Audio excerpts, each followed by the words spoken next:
Is exercise making your symptoms of depression and anxiety worse? Or can you use it to help relieve symptoms of depression and anxiety? Hello, thank you so much for joining me. My name is Ben Jones from 3 Step Lifestyle. Today's video might be a little bit more controversial because I'm going to challenge some of your limiting beliefs around exercise and mental health, and how traditional exercise is probably not the best answer if you're feeling anxious or depressed. Now, to understand this whole concept around exercise and how it can improve or make mental health worse, you first have to realise that all exercise is a stress on the body. And basically that's the way fitness works. You apply stress to the body, then your body adapts and gets fitter or stronger, or whatever the goal is. Now, the problem for someone that's depressed and anxious is they have an imbalance in their hormone harmony.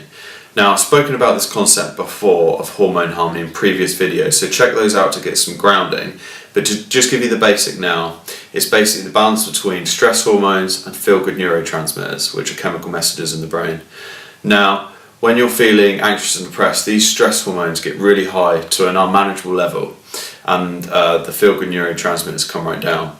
This is what's responsible for the nasty symptoms you suffer with. So basically, to understand the whole exercise principle, we need to focus on this stress hormone effect. So now we've established that exercise is a stress on the body, you can kind of see how it could have negative effects on your mental health because it's going to increase those stress hormones.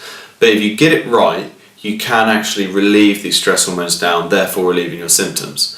So I call this balance between getting it right and getting it wrong your exercise stress axis. Because basically what it means, if you apply the correct amount of stress, you relieve symptoms, but if you apply the incorrect amount, you will increase your stress hormones, therefore increasing your symptoms.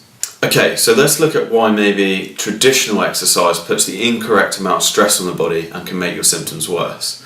The main factor we need to focus on is duration and how long that you exercise for.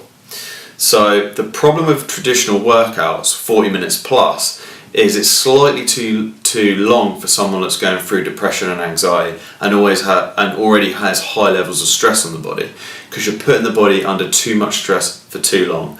Now what this does is it increases the body's stress hormones, but unfortunately, because your body's already stressed out through mental health, it doesn't have a chance to adapt to the stress you put on it. Therefore, this can actually make your symptoms worse, which isn't great, because think how much effort and time you're putting into this through your exercise programs. All that effort and time is going into something that's actually making you feel worse long term. So the way we can get around this and actually use exercise as a really powerful tool to help relieve your symptoms is to use something I call flexible exercise. Now, the biggest difference between flexible exercise and traditional exercise is the duration of how long you exercise for. So flexible exercise uses 10 to 20 to 30 minute workouts, 30 minutes max. So you can see there's a big difference in duration.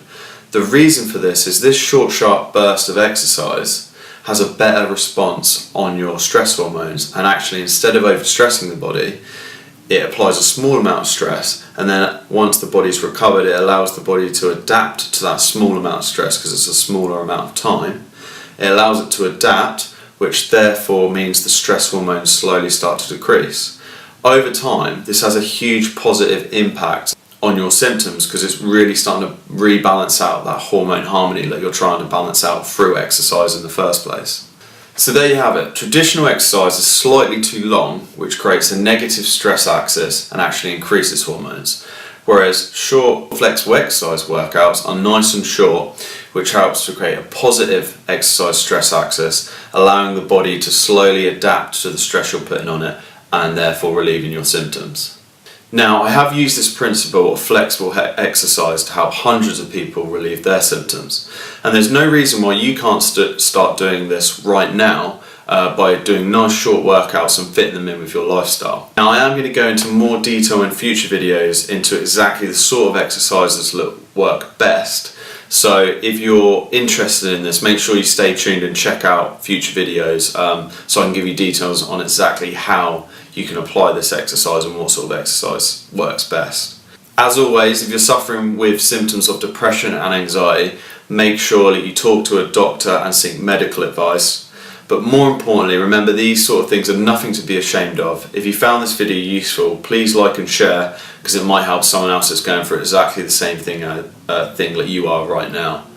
Remember, you're not in this on your own. We can fight these things together. I hope you found the video useful, and I'll see you soon.